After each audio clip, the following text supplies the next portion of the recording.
Ilang sandali na lang, 2025 na. Ang mga ospital sa buong bansa naka-code white para sa dagsa ng mga mapupuruhan ng paputok at ligaw na bala. Live mula sa Maynila, may live report si Katrina Son. Katrina? Atom, ilang ospital ang iniikutan natin ngayong gabi para makita ang kanilang kahandaan. Gaya na lang dito sa Dr. Jose Reyes Memorial Medical Center sa Maynila. As of 8 p.m., umabot na sa 18 ang mga biktima ng firecracker-related injury na itinakbo sa Dr. Jose Reyes Memorial Medical Center.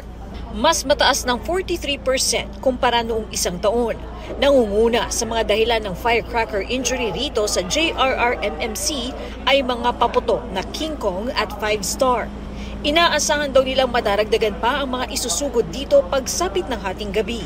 It's so alarming na ang mga kaso ay mostly less than 18 years old, and yun nga ang passive victim talaga. So there's really a mass siguro sa mga magulang na talagang bantayan ang mga bata. Dito unang nag-ikot ngayong gabi ang DOH. Ayon kay Yusek Emiliza Perez Chong, mas tumas daw ngayong taon ang kaso ng mga naputukan, kaya naman hinihikayat niya ang lahat na mas mag-ingat. This is a challenge talaga. So talagang campaign, information drive sa lahat ng Pilipino at yung lahat ng DOH hospitals ay handa. Dahil ito yung mga bagay na beyond our control dahil most of the patients are passive. So ibig sabihin hindi nagkataon. So aksidente talaga and we want everybody to be tulong-tulong. Sa Quirino Memorial Medical Center naman sa Quezon City.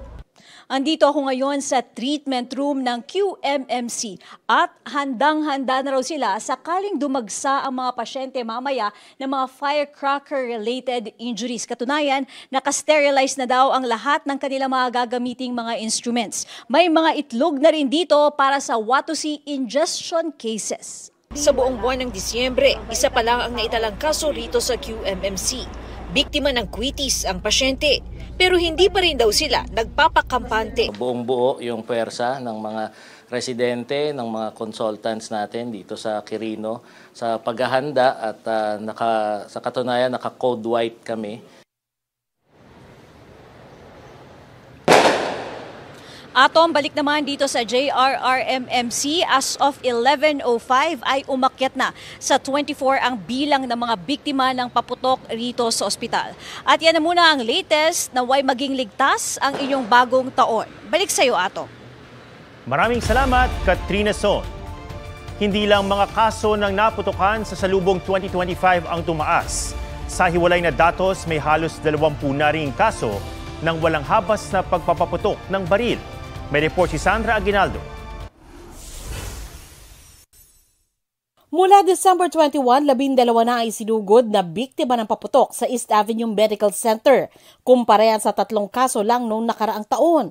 Isa sa mga biktima, babaeng 61 taong gulang na nagka-second degree burns nang magliyab ang ginagawa niyang whistle bomb noong December 29. Sa Tondo Medical Center, 7 ang biktima ng paputok mula December 21. King Kong, 5-star at Boga ang nakadali sa maraming biktima.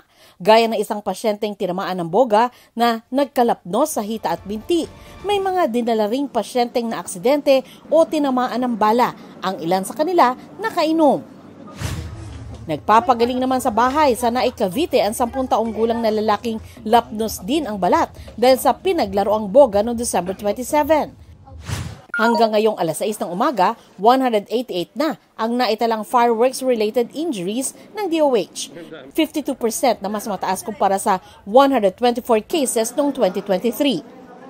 Bukod sa mga napuputukan, binabantayan din ang mga mabibiktima ng ligaw na bala. Sa tukuran sa Buanga del Sur, isang miyembro ng CAFGO ang sugatan nang may ligaw na balang tumago sa bubong ng kanyang bahay. 18 insidente na ng indiscriminate firing ang naitala ng PNP ngayong salubong 2025. 4 sa mga ito ang nagdulot ng injuries. 13 naman dito ang inaresto. Ayon sa PNP, malaking tulong daw ang kanilang ballistics identification system para matukoy ang mga suspect sa mga insidente ng ligaw na bala. Sandra Aguinaldo nagbabalita para sa GMA Integrated News. Kahit mabigat ang traffic, hindi nagpatinag ang mga umakyat ng Baguio City para magbagong taon at makapamasyal ngayong holiday break. Mula sa City of Pines, may live report si EJ Gomez. EJ. Ato, mas maingay na nga ngayon dito sa Burnham Park sa Baguio City para sa Salubong 2025.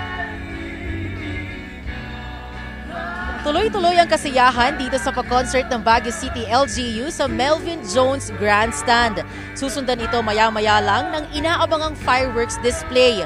Maraming nakabakasyon dito sa Baguio City ang na-traffic, naubos ang pasensya sa kalsada at kung ano-ano pa. Pero ngayong nasa Baguio na, may mga naglatag na rito at nagbaon ng pagkain para salubungin ang 2025 at mamasyal kalaunan. Panglatag, unan, kumot at pagkain para sa puyatan ngayong pagtatapos ng taong 2024 at pagsalubong sa taong 2025 na mangyayari sa ilang minuto na lamang. Excited! Excited na excited! Are you excited to see the fireworks? Yes! Wow! Yun na rin yung pinaka-highlight ng climate kasi malamig. Masarap magkape habang hinihintay ang New Year.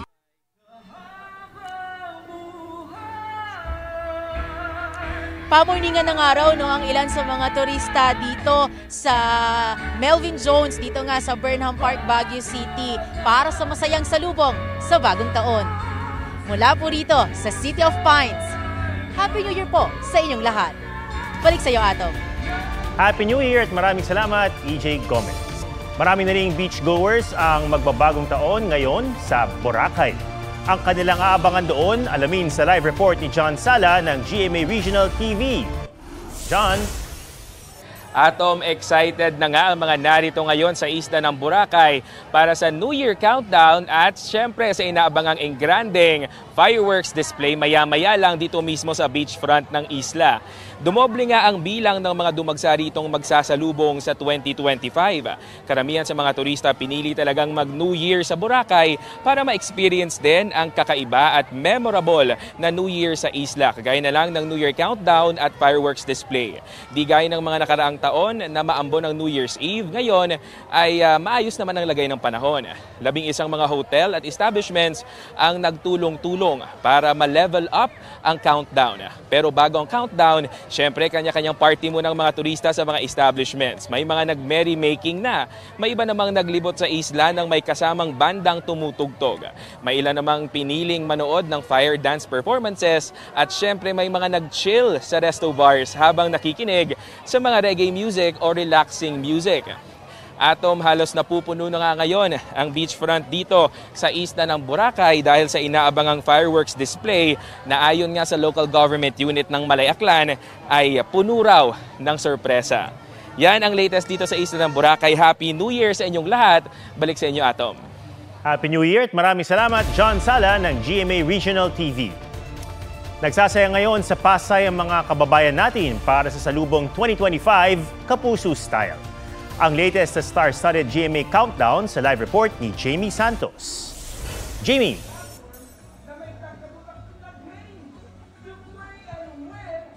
Atom, ongoing na ang countdown to 2025 ng Kapuso Network dito sa Mall of Asia.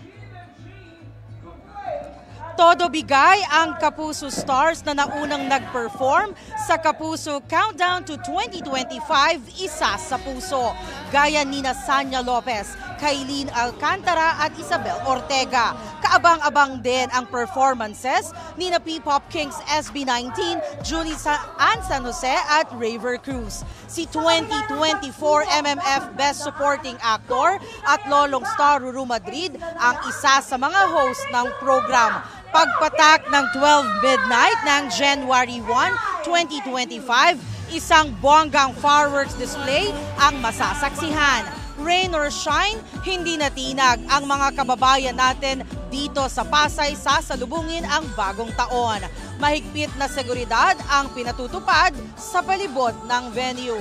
Atom, bukod sa GMA, napapanood ng live ang Kapuso Countdown sa GMA Pinoy TV at sa iba't ibang social media pages. At yan ang latest mula rito sa Pasay. Balik sa'yo, Atom, at Happy New Year sa'yo. Happy New Year at maraming salamat, Jamie Santos.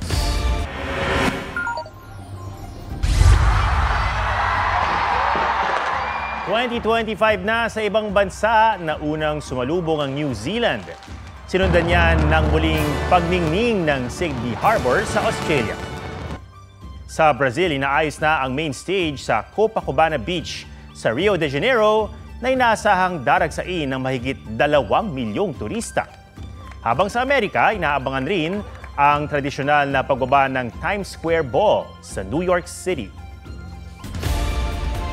Gaya sa mga nagdaang bagong taon, todo costume na naman ang ilang taga-Tondo sa Maynila. May live report si Bam Alegre. Bam! Atong, Happy New Year! Basta New Year party dito sa Tondo, talaga namang sama-sama hanggang magdamagan, pa-morningan nga, ika nga. At nandito tayo ngayon sa Dagupan Street sa Barangay 155 sa Tondo, Maynila, kung saan isinasagawa nila yung kanilang taunang costume party. Ito yung kanilang paraan para magsama-sama. At ito nga, pinaglaanan ng oras, pinag-isipan, makukulay, malikhain. Minsan nga may kababalaghan pa nga yung tema at pakabugan talaga. Pero kahit kanya-kanya yung pagdiriwang at handaan, safety first pa rin dapat. At tinitiyak ng pamunuan dito ng barangay na may rumoronda pa rin mga tanod para sa seguridad at kapayapaan dito sa lugar. Of course, yung sitahin din yung mga bata na iwasan din yung pagpapaputok. So ngayon, medyo nasa semi-final round na talagang decision making na kung sino ba yung mananalo ng kanilang costume party. At yan ang slice lamang ng Tondo celebration dito sa Maynila. Bam Alegre para sa GMA Integrated News. Balik sa iyo, Atom. Happy New Year! Maraming salamat, Bam Alegre.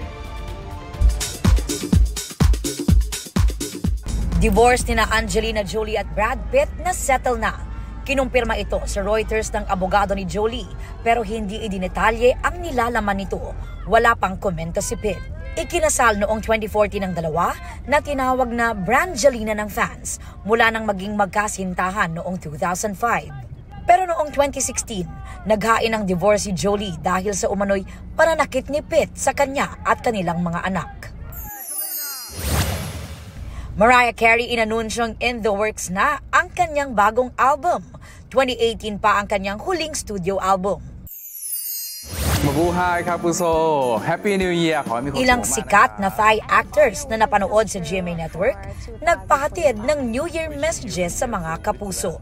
I'd just like to wish everyone a happy New Year, especially to the GMA fans. To everyone in Philippines, Happy New Year's and Merry Christmas. Wish you a great health, wealth, and the best 2025. Aubrey Carampel nagbabalita para sa GMA Integrated News. Huwag magpahuli sa mga balitang dapat niyong malaman. Mag-subscribe na sa GMA Integrated News sa YouTube.